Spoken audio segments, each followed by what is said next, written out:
รักในหนึ่งผิดด้วยหรือที่เขาซื่อและซึ้งเขาจึงได้แต่ช้ำใจถ้าเป็นความผิดฉันก็ขอโทษไม่แค้นและไม่โกรธรออภัยให้นึกอยู่แล้วสักวันว่าจะไปไม่ถึงให้เธอต้องไล่เพราะลำคาญในฉันผิดที่ไม่คิดเจียมตัว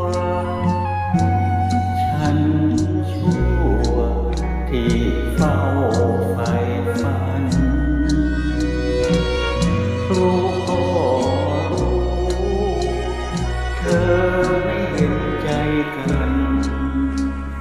แต่จะให้ฉันเลิกใฝ่ฝันนั้นยากจริงแท้ฉันรักเธอมากอยากถามอีกข้อชายที่เฝ้ามองใจคอเขาดีจริงแน่เชื่อเขาหรือว่าเขาจะไม่เพียงแค่ถ้าเธอซึ้งใจของแม่ผู้แพ้ก็จะขอลา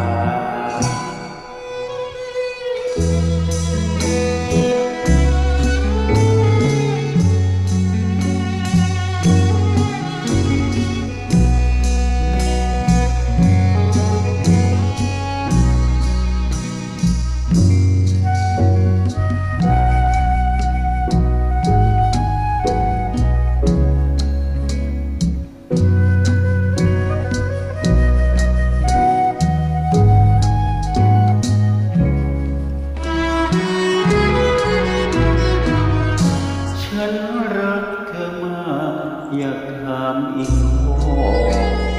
ชายที่เฝ้าระนองใจคอเขาดีจริงแน่เชื่อเขาหรือว่าเขาจะไม่ยังแพ้ถ้าเธอซึ้งใจของแม่ผู้แพ้